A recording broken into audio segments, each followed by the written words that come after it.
തലസ്ഥാനത്തെ ജനങ്ങൾക്ക് ഏറെ ഉപകാരപ്രദമായിരുന്ന സിറ്റി സർക്കുലർ സർവീസ് ഗതാഗത മന്ത്രി ഇല്ലാതാക്കിയെന്ന് ഇടതുപക്ഷ സഹയാത്രികനും മാധ്യമപ്രവർത്തകനുമായ ടി.സി. രാജേഷാണ് കെ.ബി. ഗണേഷ് കുമാറിനെതിരെ ഗുരുതര ആരോപണവുമായി രംഗത്ത് വന്നത്. ബിജു പ്രഭാകർ കെ.എസ്.ആർ.ടി.സി. എം.ഡി. ആയിരുന്ന സമയത്ത് നഗരത്തിലെ ഇട റൂട്ടുകളിലൂടെ പരീക്ഷണാടിസ്ഥാനത്തിൽ തുടങ്ങിയ സിറ്റി സർക്കുലർ ബസ്സുകൾ ഗണേഷ് കുമാർ അട്ടിമറിച്ചതിനെ തുടർന്ന് ദീർഘമായ വിവരണം തന്നെ രാജേഷ് നൽകുന്നുണ്ട്. ടി.സി. രാജേഷിന്റെ ഫേസ്ബുക്ക് കുറിപ്പ് ഇങ്ങനെയാണ്: ഞാൻ താമസിക്കുന്ന ഊഞ്ഞാൻപാറയിൽ നിന്ന് പേരൂർക്കട കുടപ്പനക്കുന്ന് റൂട്ട് തമ്പാനൂർ വരെ പൊതുഗതാഗത സൗകര്യം ഉപയോഗിക്കാൻ തീരുമാനിച്ചാൽ ചില സമയത്ത് എനിക്ക് 2-3 ബസ്സുകൾ മാറി കയറേണ്ടി വരും. 30 മുതൽ 50 രൂപ വരെ ചെലവും 1 മണിക്കൂറോളം സമയവും ആവശ്യമാണ്. സ്വന്തം വാഹനത്തിലാണെങ്കിൽ 20 മിനിറ്റ് മതി. ഓട്ടോ പിടിച്ചാൽ ഏതാണ്ട് 100-150 രൂപ ചെലവാകും.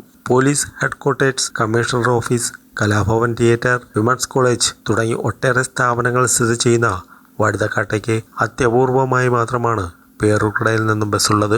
അതുപോലെ തന്നെ പട്ടം മെഡിക്കൽ കോളേജ്, ശംഖുമുഖം തുടങ്ങിയ സ്ഥലത്തേക്കൊക്കെ പോകണമെങ്കിൽ പല ബസ് മാറി കയറണം. സമയം കൂടുതൽ, ചെലവും കൂടുതൽ. സ്വാഭാവികമായും നമ്മൾ പൊതുഗതാഗതത്തെ അവഗണിക്കേണ്ടി വരും. മരുതൻകുടിയിൽ നിന്ന് കിള്ളിപ്പാലം വരെ നീളുന്ന കൊച്ചാർ റോഡ്, മുക്കോലക്കല്ലിൽ തുടങ്ങി വയലിക്കട, കുറവൻകോണം, നന്ദൻകോട് വഴി പാളയം, പട്ടം, കുറവൻകോണം, കവടിയാർ, ശാസ്തമംഗലം, പൈപ്പിൻമൂട്, പേരൂർക്കട തുടങ്ങി ബസ് സർവീസ് ഇല്ലാത്തതും എന്നാൽ ആളുകൾ ധാരാളമായി സഞ്ചരിക്കുന്നതുമായ ഒട്ടേറെ റോഡുകൾ തിരുവനന്തപുരം നഗരത്തിലുണ്ട്. ബിജു പ്രഭാകർ കെ.എസ്.ആർ.ടി.സി. എം.ഡി. ആയിരുന്ന സമയത്ത് ഈ റൂട്ടുകളിലൂടെ പരീക്ഷണാടിസ്ഥാനത്തിൽ തുടങ്ങിയതായിരുന്നു സിറ്റി സർക്കുലർ ബസ്സുകൾ. 10 രൂപയായിരുന്നു ടിക്കറ്റ് നിരക്ക്. 10-15 മിനിറ്റ് കാത്തുനിന്നാൽ മേൽപ്പറഞ്ഞ ഏത് റൂട്ടിൽ നിന്നും മിക്കവാറും സ്ഥലത്തേക്ക് ബസ് കിട്ടും. വഴുതക്കാട് ഫോറസ്റ്റ് ഹെഡ്ക്വാർട്ടേഴ്സിന് മുന്നിൽ നിന്ന് കവടിയാർ വഴിയോ ഇടപ്പഴിഞ്ഞ് ശാസ്തമംഗലം വഴിയോ എനിക്ക് പേരൂർക്കടയ്ക്ക് ബസ് കിട്ടുമായിരുന്നു. ഇല്ലെങ്കിൽ കൃത്യമായ കണക്ഷൻ ബസ് ഉണ്ടാകും. ആദ്യമൊക്കെ 10 രൂപയ്ക്ക് ഒരു ദിവസം ഒന്നിലേറെ കണക്ഷൻ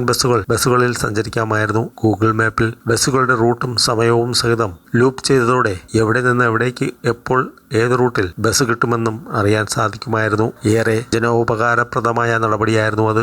സ്വകാര്യ ബസ്സുകൾക്കും ഓട്ടോറിക്ഷകൾക്കും ഈ തീരുമാനം തിരിച്ചടിയായിരുന്നു എന്നത് മറക്കുന്നില്ല. ആദ്യമൊക്കെ പഴയ ബസ്സുകളാണ് ഈ സർവീസുകൾക്ക് ഉപയോഗിച്ചിരുന്നത്. റോഡുകൾ ചെറുതായതിനാൽ വലിയ ബസ്സുകൾ ഗതാഗതക്കുരുക്ക് സൃഷ്ടിച്ചിരുന്നു.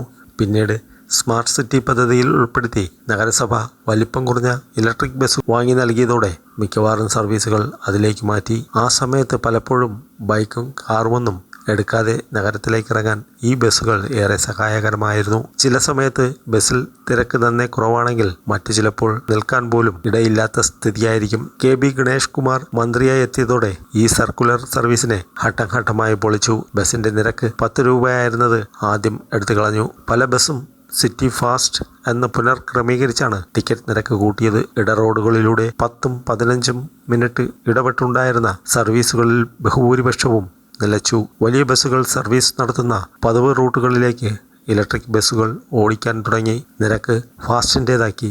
അതോടെ നഗരത്തിലെ പൊതുഗതാഗതം പഴയ സ്ഥിതിയിലായി. മേൽപ്പറഞ്ഞ റൂട്ടുകളിൽ പലതിലും പേരിനു മാത്രമായി ബസ് സർവീസ് പുതിയ സംവിധാനവുമായി മെല്ലെ ആളുകൾ യോജിച്ചു വന്നു തുടങ്ങിയപ്പോഴേക്കും പഴയ സ്ഥിതി തിരിച്ചെത്തി. ഒട്ടേറെ ആളുകൾക്ക് ഉപകാരപ്രദമായിരുന്നതും പൊതുഗതാഗതത്തെ പ്രോത്സാഹിപ്പിക്കുന്നതുമായ സംവിധാനമാണ് ഇതോടെ ഇല്ലാതാക്കിയതെന്ന് ദുഃഖത്തോടെ അല്ലാതെ പറയാനാകില്ല.